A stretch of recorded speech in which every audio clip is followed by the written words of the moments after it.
Sa babang ito, meron tayo napansing isang uri na bilog na masasabi nating mutya. Aakyatin po natin ito. Taas, yan po yung daan, mga idol. Yan. Grabe. Katakot naman, parang may banakon. Parang may banakon. Butas ng banakon. Yan.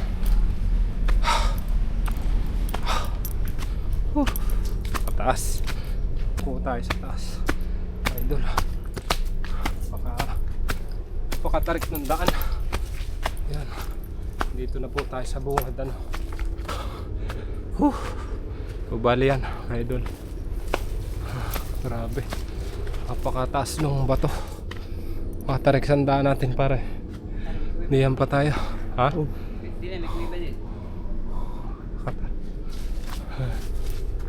Ay ba nga.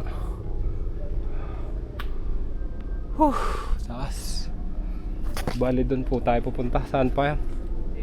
Tara. May sukib dito na kuweba. Pero doon tayo sa malaking kuweba mapunta. Napakataas.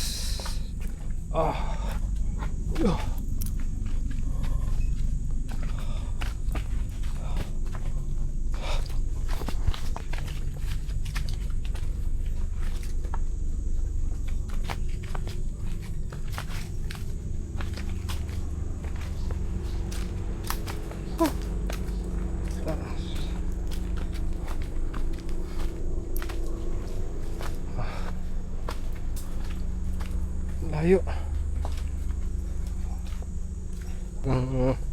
Pawisan ako. Sobrang layo. Yan. Palayo. Yan. Bali, namamaybay pa rin po tayo sa tabihan ng dagat. Yan, kung mapapansin nyo. Yung dinadaanan natin, malapit lang po sa tabing dagat. Lalaki ng bato. Grabe. Yan, may mga naghaluat dito kung mapapansin nyo. Talagang yan yung pinaghaluasan, no? Sariwa pa.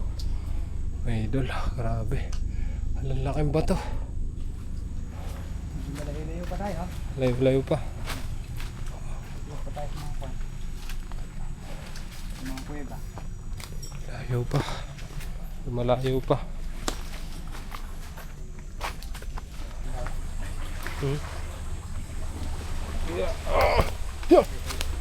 Grabe yung malalim mo. Buwang na. Tapos meron bukal sa ilalim.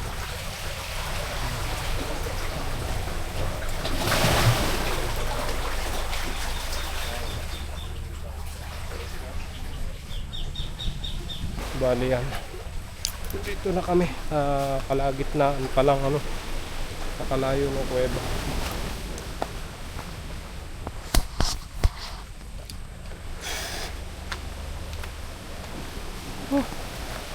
Layo.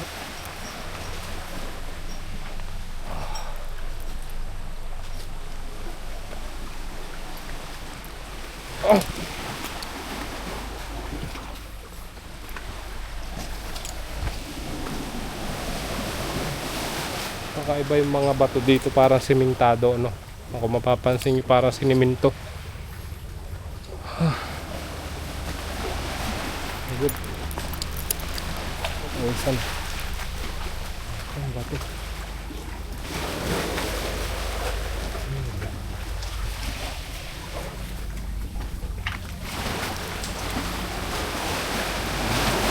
Ito yung mga barko kita dito.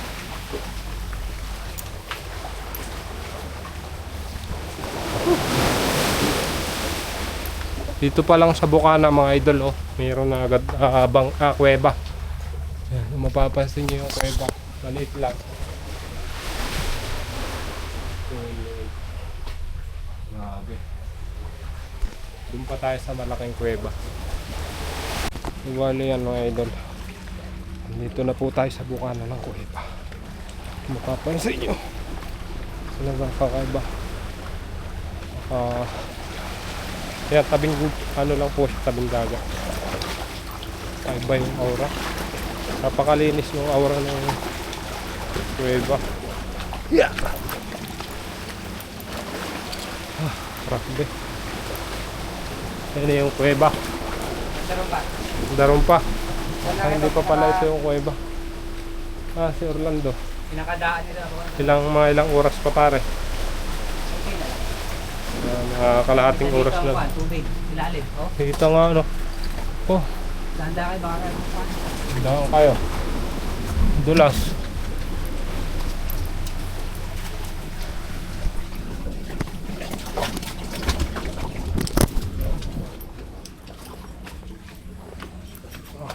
Danda. Grabe.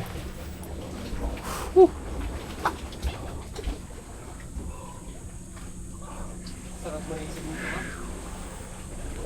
Dito manisid pagtawag ano. Napakaliit ng daan. Dito po tayo dadaan sa napakaliit.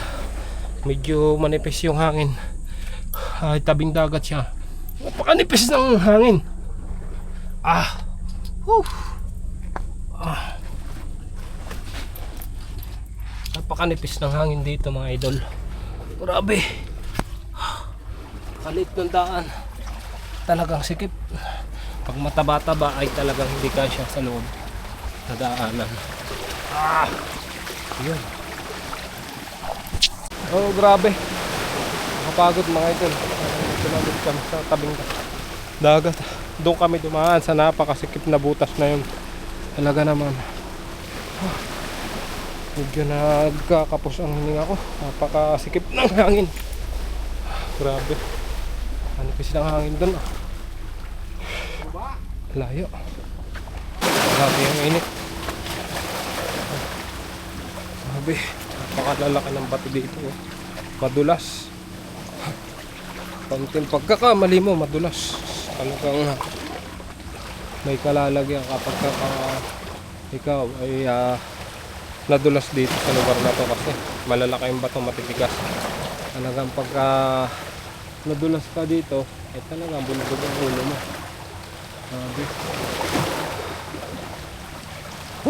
Dulas.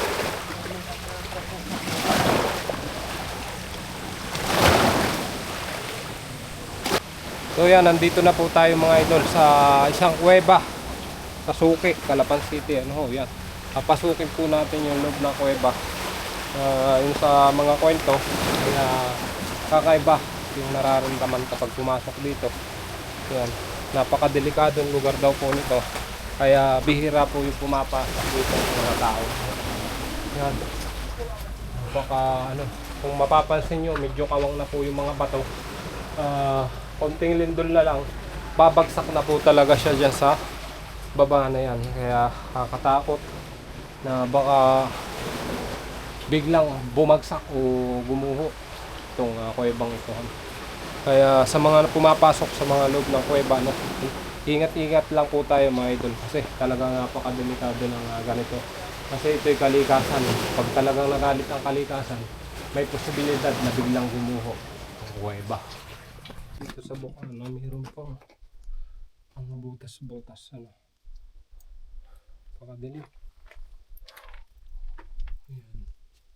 Manipis po yung hangin dito sa loob mga idol. Talagang ano. Yan po yung loob, no. Yan. Sabi yung loob. May pumapatak dito na tubig. Sa pinagpapatakan ng tubig, ano, may nakita tayong isang mutya. Yan, hindi makalas. Yun. Yan, ibig sabihin mutya ito ng tubig kasi dito pumapatak yung tubig. Pansinin nyo, ukab na yung pinagpapatakan. Yan, matatawag na po itong isang uri ng mutya. Adalhin ko to. May nararamdaman ako.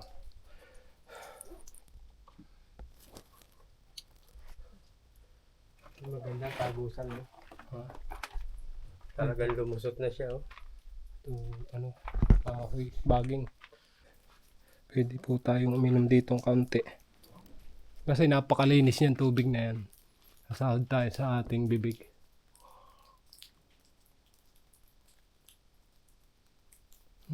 Sarap. Napakasarap ng tubig. Sana yung dalawa. Hirap pa dyan. Laki. Bate. Dilim.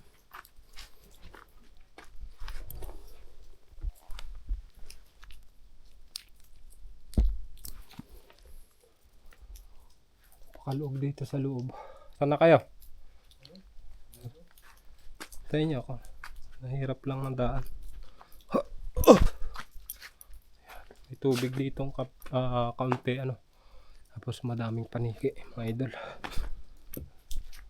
Parang hindi siya tubig pala. May papasok pa sa loob. O bali hindi tayo papasok dyan ano. Talagang grabe yung ano. Grabe. Yan. Yan yung loob mga idol. May mga paniki lumilipad ano. Yan o. Kung mapapansin nyo maliliit pa naman yung paniki. Talagang napakaluwag ng loob ano. Maluwang yung loob. Napakaluwang. Tapos yan yung mga bato sa loob. Buti na lang wala sawa dito. O kaya yung mga balakon.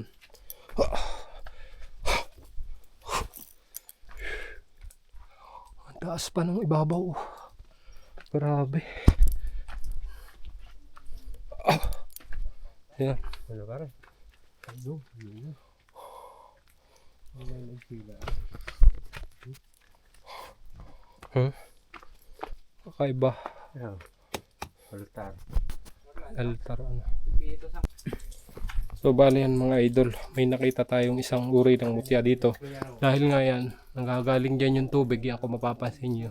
May kumikinang na mga bilog-bilog sa taas. Sa babang ito, meron tayo napansing isang uri na bilog na masasabi nating mutya. Mga idol yan. Ito. Tagos ito sa ilaw. Patingin nga pare. Mapapansin nyo mga idol. Siya. Yan. Tagos siya sa ilaw. Ganda. Ganda. Tagos sa ilaw. Patayin ko ring flash ng akin.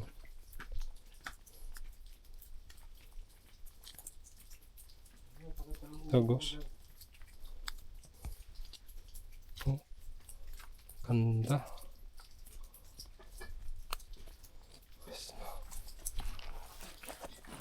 Para siyang grotto, napakaganda niya.